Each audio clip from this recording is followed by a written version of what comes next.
Good morning viewers, welcome to back our channel. आप सब कैसे हो? बहुत अच्छे होंगे और हमेशा ही ऐसे खुश रहिए। आज का वीडियो एंड तक देखिएगा। बहुत ही कमाल के टिप्स मैं आपको बताऊंगी जो आपके बहुत सारे पैसों की बचत करेगी। और सबसे अच्छी बात यह है, इस वीडियो को देखने में आपका 1 रुपया भी खर्च नहीं होगा। वीडियो अच्छा लगेगा तो वीडियो को शेयर करना बिल्कुल ना भूलें। ऐसी यूजफुल टिप्स सबको पता होनी चाहिए जो सबके पैसों की बचत करेगी। पहला यूजफुल टिप मेरा साबुन के बचे हुए टुकड़ों से है।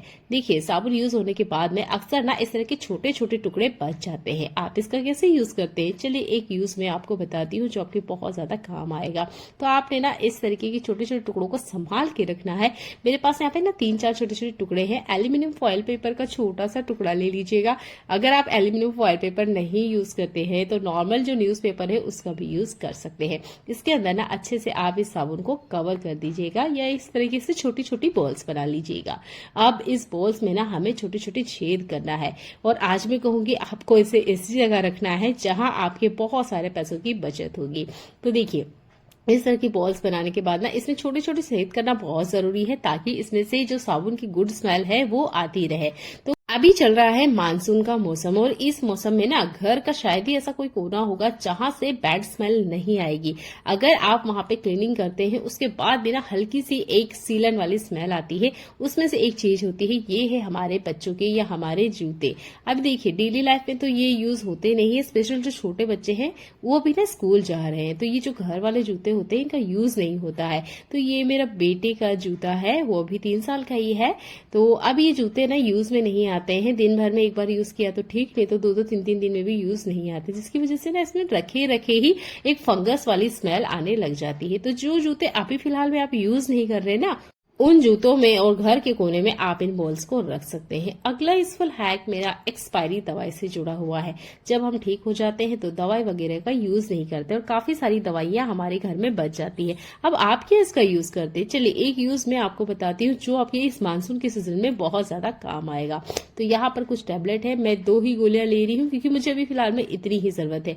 अगर आपकी जरूरत थोड़ी ज्यादा होगी तो आप यहाँ पे टैबलेट की क्वांटिटी बढ़ा लीजिएगा। आप चाहे तो किसी बॉल वगैरह को ले लीजिए, नहीं तो मेरे पास तो ये पॉलिथीन है, मैं इसी के ऊपर इस ट्रिक को यूज करके बता रही हूँ। यहाँ पर कुछ भारी सामान आप ले लीजिएगा, उससे ना आपने इसका पाउडर बनाना है। ठीक है, तो यहाँ पे 2 ही टैबलेट है तो मैं तो यहाँ खलबत्ते की जो मुसल होती है उसी से इसका पाउडर बना के आपको बता रही हूँ। इस तरीके से फाइन पाउडर बना लीजिएगा। आप चाहे ना तो इस मानसून सीजन में जितनी भी एक्सपायरी दवाई है उनका पाउडर बना के किसी कंटेनर वगैरह में रख सकते हैं और जब चाहे इसका यूज में ले सकते हैं। तो यहाँ मैं ले रही हूँ नारियल का तेल। लेना आपने नारियल का तेल या बादाम का ही लेना है, कोई और सा तेल मत लीजिएगा। अब दोनों को अच्छे से मिक्स करना है, एक पतला सा ना पेस्ट जैसा बना के रेडी करना है। अब ये पेस्ट या जो बोल सकते हैं ये जो हमने रेमेडी बना के रेडी करी है ये आपके बहुत ज्यादा काम आएगी। अभी ना खेती में धान लगाया जा रहा है या अभी जो सीजन में जो भी खेती की जाती है उसमें ना बहुत ज्यादा नमी होती है। दिन भर लोग खेत में काम करते हैं, अब वो शाम को जब आते हैं तो आपने देखा होगा उनके हाथ पैरों में ना रेशेस हो जाते हैं, कारण क्योंकि वो दिन भर पानी में रहते हैं। अब इस तरीके से ज्यादा देर जब पानी में रहते हैं तो हाथ पैरों में ना ये जो उंगलियों की जगह होती है इसके बीच में लाल लाल रेशेस हो जाते हैं, स्पेशल पैरों में होते हैं। हमारे यहाँ मालवी भाषा में इसे गारिया कहा जाता है, जो कि गारा यानी मिट्टी की वजह से होता है। तो ये ना अगर टाइम पे आप ध्यान नहीं दोगे ना तो ये एक बड़ी प्रॉब्लम क्रिएट कर सकता है और आपको ना नॉर्मल के जो आपके डेली के काम है वो करने में भी बहुत ज्यादा दिक्कत होगी। तो जैसे ही आप काम करके बाहर से आ रहे हैं या खेती का जो काम करते हैं आप उसमें से बाहर जब आते हैं शाम के टाइम, तो रात को सोते वक्त ना आप इस रेमेडी को तैयार कीजिए। इस तरीके से हाथ पैरों में लगाना है। पहले हाथ पैरों को अच्छे से सुखा लीजिएगा, गीले हाथ पैरों पे मत कीजिएगा, रात भर इसे रहने दीजिएगा। आपको रेशेस वगैरह अगर हो रहे हैं वो मिट जाएंगे। और अगर आप डेली ही इस तरीके का काम करते हैं, जो स्पेशल खेती वाले लोग हैं उनके लिए ट्रिक बहुत ज्यादा काम आएगी। तो आप इस ट्रिक को यूज कीजिएगा। एक्स्ट्रा पैसा वगैरह आपने खर्च नहीं करना है, बस जो घर पे चीजें रखी हुई है उसी का यूज करना है। अगला यूजफुल हैक मेरा बेकार पड़ी पॉलिथीन से जुड़ा हुआ है। इस तरह की पॉलिथीन आपके घर में भी होगी जो कि अक्सर सामान के साथ आती ही है। पॉलिथीन की जो साइड एजेस है ये आपने कट कर लेना है ताकि इससे जो पॉलिथीन है ना वो बड़ी साइज में हमें मिलती है। मैंने काफी बार कहा है पॉलिथीन को जब आपने यूज करना है तो आप ना इस तरीके से इसको कट कर लीजिए, इससे ना इसकी पूरी फुल साइज आपको मिल जाएगी। अब यहाँ पर आप गेहूं का दाना ले सकते हैं या कुछ भी छोटा सा पत्थर भी आप ले सकते हैं, कोई दिक्कत नहीं, पर बहुत छोटा होना चाहिए, जैसे गेहूं का दाना होता है ना, उतनी बड़ी साइज का होना चाहिए। तो मेरे पास भी यहाँ पे एक छोटा सा कोई दाना मुझे मिल गया था, वो मैं यूज कर रही हूँ। तो ये ना हमें पॉलिथीन के बीच में लगाना है। देखिए मैं जैसे दिखा रही हूँ, बिल्कुल आप इस तरीके से फॉलो करेंगे ना तो आपको बहुत ही शानदार चीज मिलने वाली है।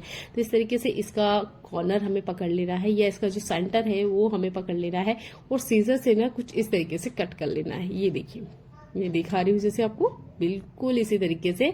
अब अगेन वापस हमने इसे पॉलिथीन के बीच में रखना है, फिर से हमने यहाँ पर एक कट लगाना है। आप कह सकते हैं कि यहाँ हमने छोटे छोटे सर्कल कट करना है, ठीक है। ये देखिए 2 बार मैंने कट किया, मैं फिर से और कर रही हूँ यहाँ पर। इस तरीके से जितनी बार आप इस पॉलिथीन पे करेंगे उतना बड़ा आपको एक आर्टिफिशियल फ्लावर मिल जाएगा। अगर पॉलिथीन का कलर येलो है और हरे कलर का अगर पॉलिथीन है आपको पास, तो और ज्यादा अच्छे तरीके से ये फूल आपको देखने को मिलेगा। तो यहाँ पर आप हर कलर की पॉलिथीन का यूज कर सकते हैं, पर जो पॉलिथीन हो ना ये इस तरह की होनी चाहिए, यानी कि थोड़ी सॉफ्ट होनी चाहिए। हार्ड पॉलिथीन में कटिंग करने में दिक्कत होगी, और ये पॉलिथीन ना हर किसी के घर में होती है। बस इस तरीके से आप पकड़ बना के रखिएगा अच्छे से, और बस सीजर से ना इस तरीके से आपने कट करते जाना है। तो यहाँ पर थोड़ी सी और पॉलिथीन बची हुई है, मैं थोड़ा सा और कट कर लेती हूँ। ये देखिए ये चीज ना हर किसी को पता होनी चाहिए। आप आराम से इस पॉलिथीन का यूज भी कर लेंगे, और अक्सर जब हम इस पॉलिथीन को कचरे में फेंकते हैं तो ये शायद ही वहां किसी के यूज में आएगी। आप कहीं भी देखिए ये पॉलिथीन ना आपको सब दूर कचरे में बिखरे हुए मिल जाएगी। और जब मैं सोचती हूँ कि लोग इस पॉलिथीन को फेंकते ही क्यों होंगे, क्या इसका यूज नहीं कर सकते, तो मुझे लगता है ये ट्रिक हर किसी को पता भी होनी चाहिए, और ये वीडियो ना आपको शेयर जरूर करनी चाहिए, क्योंकि बहुत सारे घरों से इस पॉलिथीन को फेंका जाता है और ये बाहर किसी के काम में नहीं आती है। जिसे पशु जानवर खाते हैं और अक्सर वो बीमार हो जाते हैं, फिर उनके बड़े बड़े ऑपरेशन करने होते हैं, जिसके बाद ये पॉलिथीन उनके पेट में से बाहर आती है। बहुत बार तो जीव जानवर अपनी मौत का कारण इन्हीं पॉलिथीन की वजह से बन जाते हैं। तो देखिए आपने ये पॉलिथीन को इस तरीके से कट कर लेना है, यहाँ पर एक अच्छा मजबूत वाला धागा लेना है, और अच्छे से यहाँ पर नोट लगा लेना है। आप फाइनल लुक आप देखेंगे इसका तो आप देख के हैरान हो जाएंगे कि देखिए बेकार से पॉलिथीन से हमने कितना बढ़िया फ्लावर बना लिया है ना। ये कमाल कर रही। चाहे तो आप इसमें छोटे छोटे कट भी लगा सकते हैं, तो इससे नए फ्लावर और बड़ा अच्छा खिला हुआ दिखेगा। इस तरह के आर्टिफिशियल फ्लावर आपने मार्केट में देखे होंगे, जो कि देखने में काफी सुंदर लगते हैं, और आपने इस तरह के आर्टिफिशियल फ्लावर अगर मार्केट से खरीदे हैं तो आपको पता होगा कितने पैसे में वो आते हैं। पर घर बैठे हुए बेकार से पॉलिथीन से आप इतने सारे फ्लावर बना सकते हैं, और मुझे ट्रिक सच्ची में बहुत ज्यादा पसंद आई है। आप इसे जरूर यूज कीजिएगा। एक बार आपने बनाना सीख लिया ना तो यकीन मानिए आप अपने घर के पॉलिथीन का छोटा सा टुकड़ा भी घर से बाहर बिल्कुल नहीं फेंकेंगे। इस तरीके से फ्री में आप अपने घर को सजा सकते हैं, क्योंकि इस तरह की चीजें अक्सर हम मार्केट से खरीदते ही हैं। आपके घर में भी इस तरह के बर्तन जरूर होंगे जो कि स्टील के होते हैं। इसकी बाहरी परत ना पीतल की होती है। अब इस तरह के बर्तन को जब हम यूज करते हैं तो ये बर्तन ना जल जाता है। ये लॉन्ग टाइम जब आप इसे यूज करेंगे, मान लीजिए 15 दिन 20 दिन, तो इसकी जो बाहर वाली ये परत है पीतल की, ये ना काली हो जाती है, और जलने की वजह से इसका कलर ना पूरी तरीके से बदल जाता है, जो कि देखने में बिल्कुल अच्छा नहीं लगता है। तो इस तपेली को तो मैं बहुत लॉन्ग टाइम से यूज कर रही हूँ, इसलिए ना इसमें काफी सारे निशान हो चुके हैं। तो यहाँ पर मैं इसका आपको कलर चेंज करके बताऊंगी, या घर बैठे ही इसका जो पीछे वाला हिस्सा है इसे अच्छे से बड़ा क्लीन करके बताऊंगी। तो आप कोई सा भी टूथपेस्ट ले लीजिए जो भी आप यूज करते हैं, और उसके बाद में हमने लेना है नॉर्मल सा स्क्रबर, और यहाँ पर हमें पानी की बजाय यूज करना है व्हाइट विनेगर, जो कोलगेट और व्हाइट विनेगर होता है। जब ये दोनों चीजें मिक्स होती है एक रिएक्शन होता है जो कि जंग वाली सरफेस को भी क्लीन करता है, पीतल को भी क्लीन करता है, स्टील को भी क्लीन करता है। मैं 3 चीज आपको बता रही हूँ, तीनों पर आप कोलगेट और विनेगर मिक्स करके अप्लाई करेंगे तो तीनों ही सरफेस पे आपको बहुत अच्छा रिजल्ट मिलेगा। आपने इसे अप्लाई करना है, 1 मिनट के लिए छोड़ दीजिएगा ताकि ये अच्छे से काम करे। इसके बाद में अगेन आपने बिना पानी डाले हुए, यानी कि सिर्फ आपने व्हाइट विनेगर यूज करना है और स्क्रबिंग करना है। बहुत अच्छा सा आपको रिजल्ट मिलेगा, यकीन मानिए। एक बार तो इसे करके देखिएगा, अगली बार आप महंगे केमिकल या महंगा पीताम्बरी बिल्कुल मार्केट से लाना भूल जाएंगे। घर बैठे आप इसे अच्छे से क्लीन कर सकते हैं। आप इसे एल्यूमिनियम पे भी ट्राई कर सकते हैं, ठीक है। तो आप इसको अप्लाई कीजिए और फिर मुझे कमेंट करके बताइए क्या ये ट्रिक आपके लिए काम करती है, क्योंकि इस तरह के बर्तन जब हम डेली लाइफ में यूज करते हैं तो ये बहुत ज्यादा गंदे हो जाते हैं, काले हो जाते हैं, जो कि देखने में बिल्कुल अच्छे नहीं लगते हैं। तो मैं अगेन फिर से इसके ऊपर घुमा के आपको दिखा रही हूँ। ये देखिए, जैसे ही आप सेकेंड टाइम इसमें वाइप करेंगे या स्क्रबिंग करेंगे तो जितने भी दाग धब्बे हैं वो बढ़िया से जैसे कोई जादू हो रहा है ऐसे क्लीन हो जाते हैं। तो बहुत ही कमाल की ट्रिक है, मुझे सबसे बेस्ट लगती है ये ट्रिक, क्योंकि यहाँ पे पैसा खर्च नहीं करना होता है, बस घर में जो रखा हुआ सामान है ना उसी का हमने यूज करना है। यहाँ पर स्क्रबर पे सारी गंदगी आ चुकी है, देखने में ऐसा लग रहा होगा शायद ही क्लीन नहीं हुआ है। चलिए मैं एक बाउल में या एक मग्गे वगैरह में पानी में आपको निकाल के बताती हूँ कि इस स्क्रबर के ऊपर कितनी ज्यादा गंदगी आई है। तो यहाँ पर मैंने एक पानी का मग्गा लिया है, इस स्क्रबर को मैं इसके अंदर डीप करूंगी। पानी आप देख सकते हैं बढ़िया से क्लीन है। अब इसको जैसे ही हम डालेंगे देखिए कितनी सारी गंदगी इस बर्तन के ऊपर से बाहर आई है। ये नॉर्मल बर्तन धोने के तरीके से बाहर नहीं आती है, क्योंकि इस बर्तन का मैं डेली यूज करती हूँ चावल बनाने के लिए। पर ये जो बर्तन है ये क्लीन होता ही नहीं है, होने का नाम ही नहीं लेता है। तब ना कुछ स्पेशल नुस्खे हमें अपनाने होते हैं, उसके बाद ही ये बर्तन क्लीन होते हैं। अब मैं फाइनल रिजल्ट आपको दिखाती हूँ। ये देखिए, इसके ऊपर की पीतल की परत है बढ़िया से अच्छे से चमक गई है। तो इस बर्तन को तो मैं काफी लॉन्ग टाइम से यूज कर रही हूँ। इसका जो पीतल है वो लगभग ना नीचे वाले तले से थोड़ा सा घिसने भी लग गया है। आप इस तरीके को अप्लाई कीजिए, फिर मुझे कमेंट करके बताइए क्या आपके लिए यूजफुल है। अगर आपको लगता है कि ये ट्रिक बहुत ही ज्यादा काम की है तो इस वीडियो को शेयर करना बिल्कुल ना भूले, क्योंकि इस तरह की ट्रिक ना सबको पता होना चाहिए, जिससे वो घर बैठे काफी सारे पैसों की बचत कर सकते हैं। आपके घर में पीतल के बर्तन है तो उसे धोने के बाद अक्सर आप सॉफ्ट कपड़े से या कॉटन कपड़े से वाइप करें, उसके बाद ही रखें, नहीं तो फिर से इस पे निशान आ जाएंगे। अगला यूजफुल हैक भी मेरा पैकेट नुमा खाने से जुड़ा हुआ है। तो इस तरह के पैकेट में काफी सारा खाना हमारे घर में आता है। अभी चल रहा है रेनी सीजन, और हम क्या करते हैं जब पैकेट में से खाना निकालते हैं या इस तरह के नमकीन वगैरह है, बिस्किट वगैरह है, तो हम ना क्या करते हैं कंटेनर लेते हैं और उसके अंदर डाल देते हैं। जितना हो सके कोशिश कीजिएगा रेनी सीजन में ये गलती करने की कोशिश ना करें, कंटेनर में ट्रांसफर ना करें। अगर आप इसे डेली लाइफ में यूज कर रहे हैं तब तो कंटेनर में मत ट्रांसफर कीजिएगा। ये मेरा पर्सनल एक्सपीरियंस है। कंटेनर में रखने के बाद ये बहुत जल्दी सीलन पकड़ लेते हैं, अगर एयर टाइट ना हो तो। अगर एयर टाइट कंटेनर है तब तो आप आराम से रख दीजिएगा, कोई दिक्कत नहीं है। अगर आपके पास एयर टाइट कंटेनर नहीं है तब आप क्या कीजिए, ये जो पॉलिथीन में खाना आया है या बिस्किट है या जो भी इस तरीके से पैकेट में सामान आता है, चिप्स वगैरह हुई, इसको पैकेट में ही रहने दीजिएगा, ठीक है। बस इस तरीके से अच्छे से फोल्ड कर लीजिए और यहाँ पर आप क्लॉथ क्लिप, सैलो टेप लगा सकते हैं, क्योंकि ये चीज तो मेरे यहाँ डेली ही यूज में आती है, तो मैं तो इस पैकेट में से नहीं निकालती हूँ। और आज तक मैंने कभी नहीं देखा है कि इसमें सीलन आ चुकी है या किसी वजह से ये पैकेट में जो भी खाना आता है ये खराब हो चुका है। आपके पास अगर कोई खाली कंटेनर ना हो तब भी आप इस ट्रिक को यूज कर सकते हैं। बहुत ही कमाल का ट्रिक है, जरूर यूज करके देखिएगा। इस तरह के स्टील कंटेनर में हमारे दादी नानी के टाइम से तेल घी रखा जाता है। अब क्या होता है जब इसमें रखते हैं तो लॉन्ग टाइम ये है ना धूल मिट्टी पकड़ लेते हैं और बहुत ज्यादा ना चिपचिपे हो जाते हैं। तो इसे क्लीन करने का एक तरीका मैं आपको बता रही हूँ। यहाँ पर मैंने जिस कढ़ाई को लिया है इसे भी मैं क्लीन ही करने वाली हूँ, इसलिए मैंने कढ़ाई का ही यूज किया है। आप चाहे तो इसे कुकर में भी अप्लाई कर सकते हैं। तो यहाँ लेना है हमने मीठा सोडा। मीठा सोडा जो होता है हर सरफेस की गंदगी को बहुत अच्छे से फुला के बाहर निकाल देता है, तो आपने ये डालना बहुत जरूरी है। इसके बाद में डिश वॉश जेल है, ये डाल लीजिएगा। इसमें ना थोड़ा सा पानी ऐड किया हुआ है। आप अगर प्योर ले रहे हैं जैसे कि ये वीम जेल लिक्विड है तो आप यहाँ पे आधी चम्मच लीजिएगा, और अगर इस तरीके से थोड़ा सा पानी वगैरह मिला हुआ है ना तो इसकी क्वांटिटी डबल कर लीजिएगा और इन दोनों को अच्छे से मिक्स करना है, बॉयल आने दीजिएगा।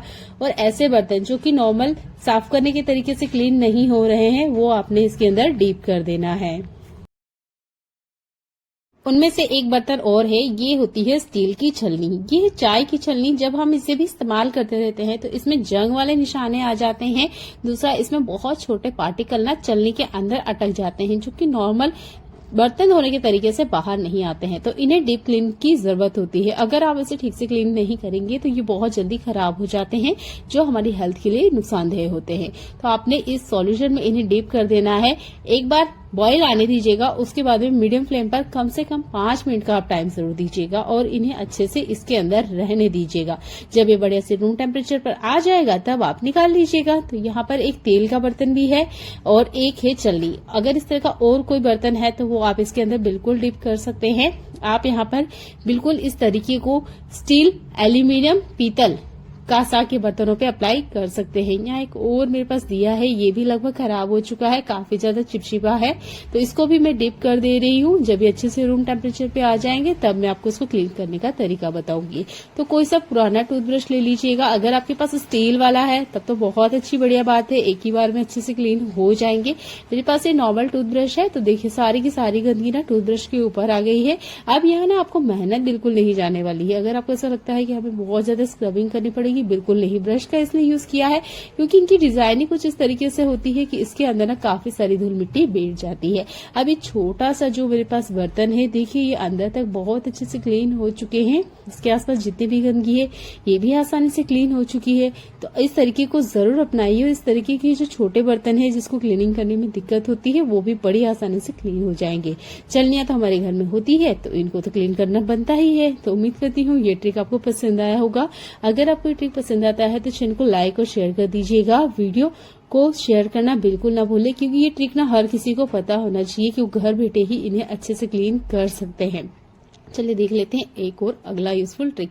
इस तरह की लोहे की कढ़ाई जब हम इसे यूज करते हैं तो ये भी ना गंदी हो जाया करती है। इस लोहे की कढ़ाई की हालत बहुत बुरी है, तो मैं ना इस ट्रिक को हफ्ते में एक बार अप्लाई करती हूँ, तो आप भी जरूर कीजिएगा। जो भी आपका लोहे का बर्तन है यूज करने के साथ इस तरीके से हो जाता है तो आप ना यहाँ पर पीताम्बरी पाउडर का यूज कर सकते हैं।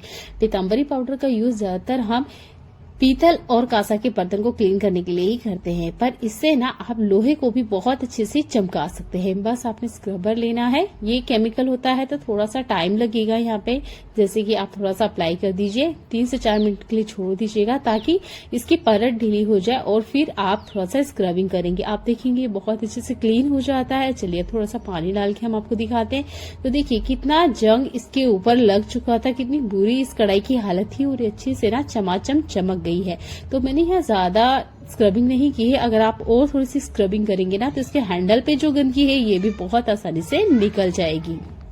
इस तरीके से बर्तन अगर चमकते रहेंगे तो आपको भी किचन में काम करने का मन करेगा और जो कोई बाहर से आएगा ना उन्हें भी दिखने में काफी अच्छा लगता है कि आपके बर्तन साफ सुथरे हैं। तो इस ट्रिक को अपनाते हुए हफ्ते में एक बार अपने बर्तनों को डीप क्लीन किया करें। रोटी इस कदर चिपक जाती है कि हमें पता ही नहीं चलता, या जो बिगनर्स है उन्हें अंदाजा नहीं होता कि वो इसे निकाले कैसे, स्पेशल इस तरह के नॉन स्टिक बर्तन पे। तो इस तरह के स्पैचुला हुआ या चाकू वगैरह हुआ, इसका यूज करने लग जाते हैं और इसको ना ऐसे खींच खींच के या इस तरीके से रगड़ रगड़ के निकालने की कोशिश करते हैं। ये गलती आपने नहीं करना है। आपने लेना है पानी, इसके ऊपर आप डाल दीजिए, कुछ मिनट्स के लिए मीडियम फ्लेम पर आप इसे चलने दीजिए। 3 मिनट का टाइम काफी होगा। अगर आपको जल्दी ही क्लीन करना है तो कम से कम 5 मिनट तो आप इसे रहने दीजिएगा। इसकी परत बहुत अच्छे से ढीली हो जाती है। लोहे का बर्तन हो तो चलेगा, आप वहां पर चाकू का भी यूज कर सकते हैं, इस तरह के स्टील वाले चमचे का भी यूज कर सकते हैं, घिस के आप निकाल सकते हैं। आपके बर्तन को कोई नुकसान नहीं होगा। पर इस तरह का नॉन स्टिक बर्तन है तो आपका बर्तन पूरी तरीके से खराब हो सकता है। अच्छे से बढ़िया से गर्म हो जाए। इस तरीके के स्पेशुला मार्केट में मिलते हैं जो स्पेशली सिर्फ नॉन स्टिक बर्तन के लिए होते हैं, तो इनका यूज कीजिए। इस तरीके से हल्के से आप उठाएंगे, कितना भी खाना जल गया हो, चिपक गया हो, जलना तो चले वो गलती से होता है, पर खाना चिपक जाता है, ये कॉमन चीज होती है बिगनर्स के लिए, तो ये प्रॉब्लम का कारण बन जाती है और फिर ना वो किचन में काम करना पसंद नहीं करते हैं। तो आप इस छोटे से स्टेप को फॉलो करते हैं। चाकू को मत यूज कीजिए, स्टील स्पैचुला का मत यूज कीजिए, इस वाले स्पैचुला का यूज कीजिए। ये सिलिकॉन के होते हैं, गर्म होने से कोई नुकसान नहीं होता है। आपका बर्तन भी बढ़िया से क्लीन हो जाएगा और हाथों हाथ आप देख सकते हैं जितना भी चिपकी हुई रोटी थी वो सारी की सारी ना ऊपर आ गई है। अगर आप बिगनर है या आपके रिलेटिव में या आपके बच्चे अभी किचन में काम करना स्टार्ट कर रहे हैं जिन्हें आप जानते हैं, तो उन्हें ये वीडियो शेयर कीजिएगा ताकि वो भी इससे जान पाए कि अगर इमरजेंसी किचन में कुछ इस तरीके से हो जाता है तो वो किस तरीके से अपने काम को कंटिन्यू करें और बर्तन को बढ़िया से क्लीन कर लें। कमाल का ट्रिक है, जरूर यूज करके देखिएगा। अभी देखिए बढ़िया से मैंने इसे निकाल लिया है और वैसे ही है जैसे कि ये तवा होता है। जब बिगिनर्स खाना बनाना स्टार्ट करते हैं, ये दिक्कत मेरे साथ भी हुई है, काफी बार हुई है। जब मैंने खाना स्टार्ट किया बनाना तो क्या होता, मसाले का अंदाजा नहीं बैठता था, या जो खाना मैं बनाती थी वो दूसरों को पसंद नहीं आता था। रीजन होता था क्योंकि मुझे सब मसाले का सटीक मेजरमेंट नहीं पता होता था कि कितना मसाला डालना है। एक दो बार मैंने अपने बड़ों से पूछा है कि उन्हें खाने में कितना मसाला पसंद है, तो उन्होंने बताया पिंच ऑफ हल्दी, 1 चम्मच लाल मिर्च, 1 चम्मच गरम मसाला, 1.5 चम्मच धनिया पाउडर, 1.5 चम्मच नमक। ये एक सटीक मेजरमेंट है सब्जी बनाने का 3 लोगों के बीच में। ऐसे ही आप अपने बड़ों से एक बार पूछ लीजिए कि वो कितना मसाला खाने में पसंद करते हैं। एक बार आप ये बनाना सीख गए ना, तो आपकी सब्जी का जो स्वाद है वो बिगड़ेगा नहीं। एक बर्तन ले लीजिए, उसमें पहले मसाले आप सारे इकट्ठे कर लीजिए, फिर इसमें पानी मिला दीजिए। चाहे तो आप यहाँ खाने वाला जो तेल होता है वो भी ऐड कर सकते हैं, मैं तो पानी ही ऐड करती हूँ, ताकि जब इसे हम गर्मा गर्म तेल में डालें तो हमारे मसाले जले नहीं। कितनी ही बार ऐसा होता है कि हम जल्दीबाजी में क्या होता है, डायरेक्ट मसाले तेल में डाल देते हैं, अंदाजा बैठता नहीं है कि तेल गर्म है या ठंडा है, और ज्यादातर ना मसाले जल जाते हैं और उसकी जो धांस होती है वो पूरे घर में फैल जाती है, और जो खाना बनाता है उसकी तो हालत खराब हो जाती है, क्योंकि सर्दी चालू हो जाती है, नाक बहना चालू हो जाती है और बहुत सारी प्रॉब्लम स्टार्ट हो जाती है। तो है ना, आप पहले मसालों को इस तरीके से एक बाउल में इकट्ठा कर लें, फिर पानी मिला लीजिए। ये चाहे तो आप तेल भी ऐड कर सकते हैं। एक पेस्ट बनाने के बाद ही आप इसे तेल के झोंक में डालें, इससे आपका मसाला कभी नहीं जलेगा। ये बहुत ही कमाल की ट्रिक है। अगर आप कंटिन्यू किचन में खाना बना रहे हैं तब भी इसे यूज करके देखिएगा। उम्मीद करती हूँ आप में से काफी सारे लोग इसे यूज भी करते होंगे। सब्जी के स्वाद में कोई फर्क नहीं पड़ता है, बस आपने मसालों को ना पहले ही पानी में घोल लिया है, बस इतना सा आपने काम करना है और आपकी सब्जी का स्वाद बेहतरीन होगा। बिल्कुल ही बढ़िया आपकी सब्जी बनेगी। अगर आप बिगनर हैं, फर्स्ट टाइम भी आप बना रहे हैं ना, तो कोई दिक्कत नहीं होगी। इसके बाद में आपने जो भी साग है, सब्जी है या दाल वगैरह, वो इसके अंदर डाल दीजिएगा। ये है नमक। अभी जो मानसून का मौसम चल रहा है ना, इसमें नमक गीला हो जाता है, पानी पानी सा हो जाता है। इसमें मैंने काबुली चने डाले थे, क्योंकि मैंने अपने बड़ों से सुना था कि जब काबुली चने आप नमक में डाल दोगे तो ये फूल जाएगा और इसके अंदर का जितना मॉइस्चर है वो खत्म हो जाएगा।